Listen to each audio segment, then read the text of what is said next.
اعتقد يا شباب كلكم شفتوا مقطع لهذا الشخص. هذا الشخص يا شباب يوتيوبر اجنبي معروف عنه انه ياكل اكلات غريبه باعداد ضخمه. طبعا هذا الشخص يا شباب ما بدا هيك، لو نرجع البدايه قناته كان ينشر عن الاكل الصحي وكان ياكل اكلات بعدد معقول. مع استمراره بنشر المقاطع اكتشف انه هاي الطريقه ما تفيد، ما راح تجيب له الشهره اللي كان رايد. فبعد سنه تقريبا من النشر المستمر عنده بدا يغير محتوى من الاكل الصحي الى الاكل الغير صحي بس بكميات معقوله، واستمر على هذا المحتوى ايضا الفتره من الوقت. بعد اكثر من سنه من النشر المستمر على هذا المحتوى طلع فيديو وكان يقول انه اني قاعد اصير سمين وما قاعد اعرف شنو السبب، وبدا يستعرض بالترهلات اللي كان قاعد تصير عنده وهو مفاجئ من هذا الشيء. وبدا يلاحظ انه هذا المقطع جاب له دعم مو معقول، يعني ضعف المشاهدات وايضا تعليقات كلها قاعد يطقطق عليه وتقول له يعني انت معقوله ما تعرف شنو السبب؟ اذا ما تعرف بس شوف محتواه. بعض التعليقات بدات تطقطق عليه وتقول له انه انت تشبه الحامل. على حال بعد اثاره الجدل لاحظ انه اذا استمر على المحتوى اللي كان ينشره اللي هو الطعام بس بعدد معقول، يعني مثلا 5 من الاندوم الحار، مثلا 3-4 طلبات من ماكدونالدز او هيك، لاحظ انه مستحيل يوصل اللي كان يطمح. فبعد هذا المقطع واللي هو انه اني اصبحت سمين او قاعد اصير سمين، بدا ينشر طعام باعداد مهوله، بدا ياكل بشكل مو طبيعي. اذا تلاحظون قناته كل فتره يعني تقريبا كل 10 ل 12 مقطع ينشر مقطع وهو يبين نفسه مثير للشفقه، واستمر على هاي الحاله. طبعا هذا اليوتيوبر يا شباب من اقرب الناس، ليش؟ لانه بكل بساطه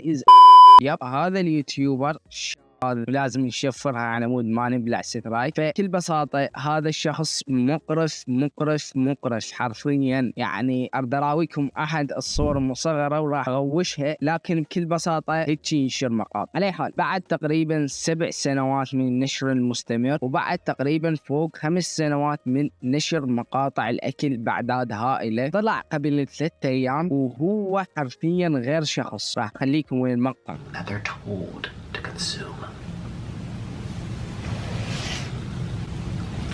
فبعد 4 سنين من نشر المستمر عن هذين المقاطع اللي بأعداد هائلة، طلع وهو خاسر فوق 114 كيلو جرام من وزن. لا تستهينون يا شباب هاي الخسارة، انه خسارة مو معقولة. فشلون صار؟ واذا تلاحظ قبل 7 اشهر من نشره لهذا المقطع كان بوزن قريب على 200 او فوق 200 كيلو جرام. فشلون خسر خلال 7 اشهر؟ فاصل سريع. اذا انت ما متابعني على الانستغرام، رابط الانستا مالتي جوا بالوصف. ايضا اشتركوا بالقناه، ورابط متجري اللعبه جينشن امباكت وذرينج ويلز، شراء وبيع وشحن الحسابات بالوصف. ويا كملوا المقطع. طبعا بالمقطع مالته يا شباب بدا يتكلم ويذكر انه هو سوى اكبر تجربه اجتماعيه بحياته. شلون؟ بكل بساطه قبل اكثر من 2 سنين بدا يصور مقاطع الاكل الهائله، وصور مقاطع تكفيه المده 2 سنين لقدام. فبعد ما صور هذين المقاطع بدا ينشر، وبنفس الوقت بدا يتبع الحميه الغذائيه مالته، وبدا العالم كله وكلها ظنت انه هو قاعد ينشر المقاطع كأنما قاعد يصورها بنفس اليوم، ولا كأنه هاي المقاطع صار لها أكثر من 2 سنين من صور. وهدفه من هاي التجربة حسب كلامه إنه هو يريد يبين إنه شلون من كان ينشر عن الأكل الصحي ما حد عبره، بس بعد ما اتجه للأكل اللي بأعداد ضخمة، وبعد ما بين نفسه مثير للشفقة وبين نفسه إنه هو راح يموت من وراء هذا الأكل اللي بأعداد ضخمة، وجعل نفسه محط للسخرية للناس، نجح وجاب ملايين المشاهدات. وخلال نفس الوقت كان قاعد ينزل وزنه وما حد كان يعرف، وطلع بهذا المقطع وبين هاي الحقيقة. والمقطع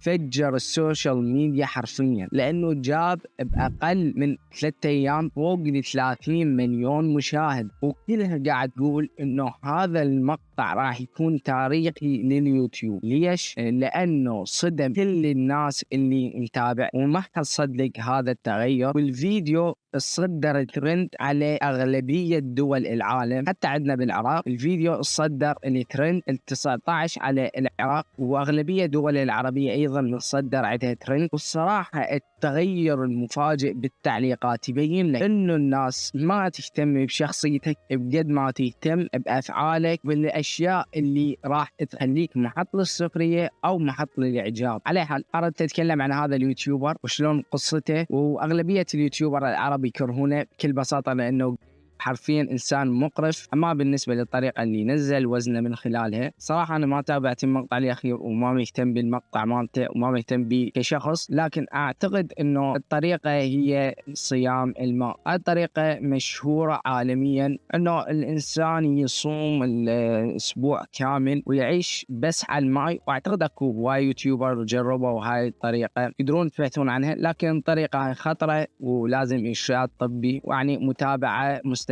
لأنه الجسم راح يتدمر حرفيا. وهاي يعني قاعد أتكلم وياكم مو من مجرد مقاطع يوتيوب، وإنما من دراستي كطالب طب بشري، لأنه الجسم يا شباب مكون من العديد من العناصر، وهاي العناصر إذا الجسم ما قدر ياخذ كفايتها من عنده راح يبدي يدمر العناصر المخزونة عنده، وإذا دمر العناصر المخزونة عنده راح يصير عنده نقص بالجسم، بالتالي خمول، بالتالي الجسم شلون نقول إحنا راح يبدي ياكل نفسه بنفسه على مود يكفي الحاجة اليومية له. فلذلك هاي الطريقة أنا أسميها الأكل الذاتي، لأن أنت جسمك يحتاج العناصر مثل الكالسيوم، مثل الحديد، فيتامينات، بروتينات، كل هذه العناصر راح تنخزن بكل أنحاء جسمك. العناصر المخزونة يا شباب مهم إنه أنت ما تفقدها، بل الأهم إنه أنت تعززها، لأنه كل ما زادت عندك ذن العناصر، وطبعا أكيد ضمن الحد الطبيعي ما تروح زايد، لكن كل ما زادت عندك، لأنه أغلبيتنا عندنا نقص مجموعة من الفيتامينات، أبرزها ممكن فيتامين دي اللي أغلبية البشر عندهم نقوصات ويسببوا واي أعراض نقصه، هذا يعني تساقط الشعر، الخمول وغيرها. الإصابات والجروح راح تعتمد على العناصر المخزنة عندك، مثلا صار عندك كسر بأحد العظام مهم إنه أنت تعوضه بالكالسيوم والحديد والمغنيسيوم والفيتامينات المتنوعة على مود الجسم يقدر يعيد بناء هذا الكسر ويعيد اتصاله الطبيعي بأسرع وقت. فلذلك صيام نفس صيام الماء هو أنا أعتبره أكل ذات، تدمير للنفس، فلذلك ممنوع هيك أنواع من الصيامات إلا بإرشاد طبي خاص والحالات خاصة. بالحال أتمنى عجبكم المقطع يا شباب، نتكلم عن هذا اليوتيوبر إن شاء الله. أستمر هاي السلسلة من المقاطع، قولوا لي عندكم موضوع ثاني نتكلم عنه، أكيد تابعونا على الانستغرام، تتجاوب بالوصف، ومع السلامة.